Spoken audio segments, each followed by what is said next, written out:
Is it possible that a single name becomes the center of gravity behind a surge of nearly 700 billion won, yet is not mentioned as the main reason on the surface? That question sounds exaggerated, even provocative, until the numbers begin to speak in their own way, forming patterns that are hard to ignore, and gradually pointing to one figure who has always stood in the spotlight while simultaneously remaining hidden behind the collective narrative: Jungkook. When HYBE released its first quarter 2026 financial report on April 29th, the global music industry did not just see numbers. They witnessed an anomaly. Revenue reached 698.3 billion Korean won, jumping 39.5% compared to the same period the previous year, making it the highest first quarter record in the company's history. In the music industry calendar, Q1 is often considered a relatively cold period, a transition phase after the year-end frenzy. But this year, that pattern collapsed. On the surface, the answer seems simple: BTS's return after completing military service. The long-awaited comeback materialized through their fifth studio album titled Erarang, released on March 20th, 2026. The album immediately debuted at #1 on the Billboard 200 and held the position for 3 consecutive weeks, an achievement no K-pop artist had reached before. Its lead single, Swim, also surged to #1 on the Billboard Hot 100, extending the group's list of global dominance. However, behind that official narrative, a question begins to emerge, quietly but consistently. Is this story really as simple as BTS returns, HYBE profits massively? Or is there another variable that is not explicitly stated? The data provides the first clue. The recorded music segment surged dramatically, nearly doubling to 271.5 billion won. Erarang album sales surpassed 3.98 million copies on the first day in South Korea alone. Its vinyl version sold 208,000 copies within a week, the highest record for a group since 1991. This is not just success. This is an explosion. Yet, in industry analysis, explosions like this rarely happen without a highly specific center of attraction. It is at this point that the name Jungkook begins to be mentioned again, not as wild speculation, but as a variable that is statistically difficult to ignore. Before the group's comeback, he had already built extraordinary solo momentum, creating a global listener base that extends beyond traditional K-pop demographics. When BTS returned as a unit, that individual momentum did not disappear. It merged, amplifying the wave. Interestingly, however, official reports never separate individual contributions. Everything is packaged within a collective narrative, BTS as a single entity.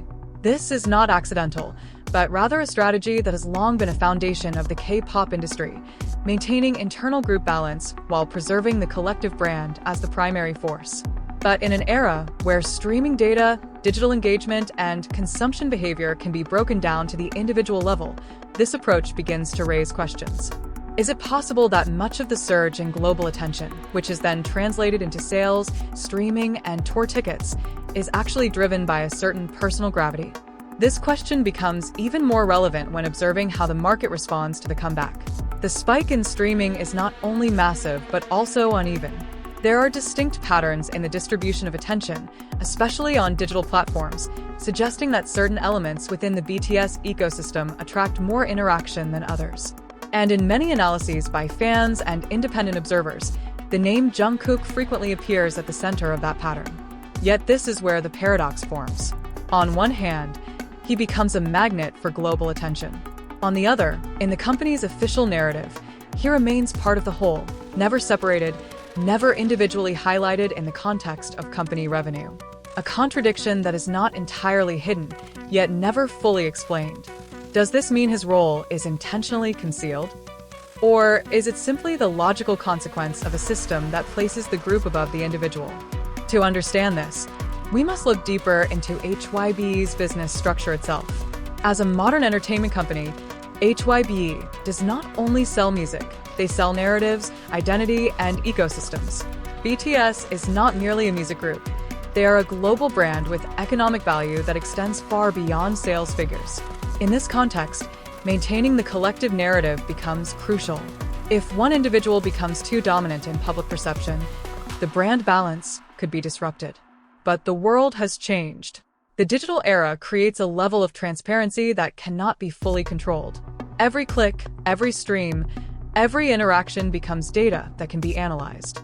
And when that data begins to show consistent patterns, the official narrative starts to feel insufficient in fully explaining reality.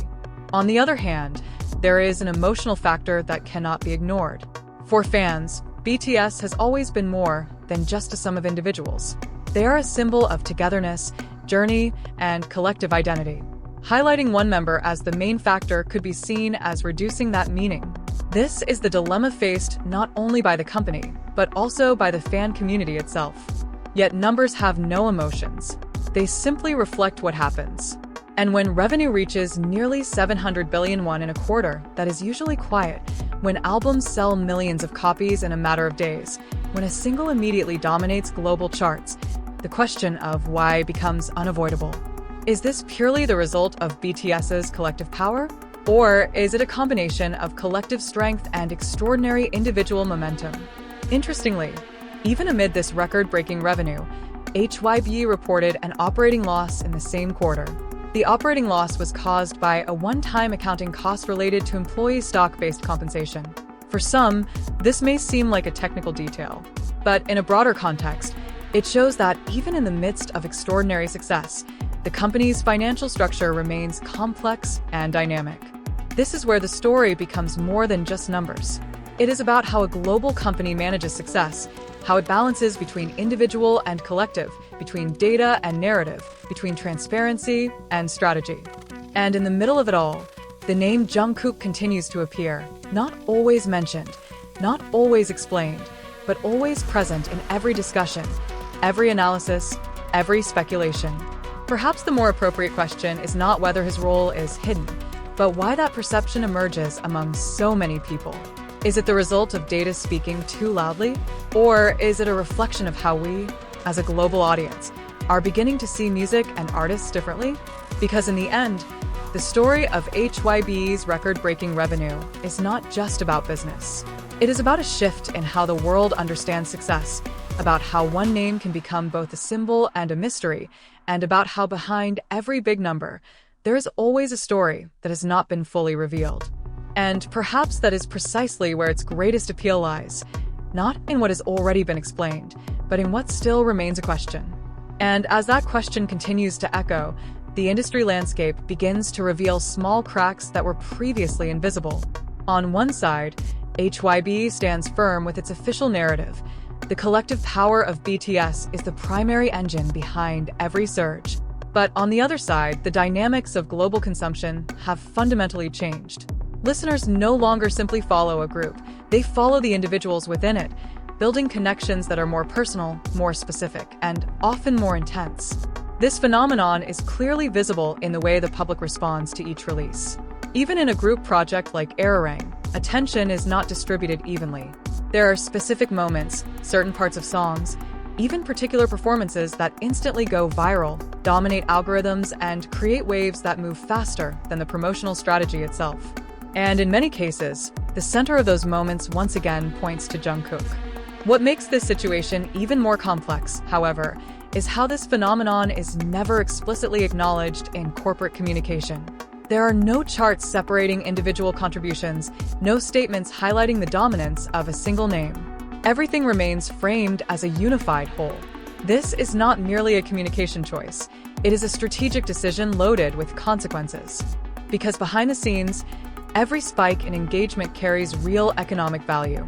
Every additional stream, every surge in views, every ticket sold faster than projected, all of it contributes directly to the revenue figures that have now reached record levels. And when those patterns repeat with the same consistency, it becomes difficult not to see a center of gravity operating quietly beneath the surface. The answer may not be black and white, but one thing is becoming increasingly clear. In an era where data speaks louder than official statements, truth is no longer determined solely by what is said, but by what can be read between the numbers. And within those numbers, the shadow of Jungkook continues to appear, more visible, more defined, and increasingly difficult to ignore.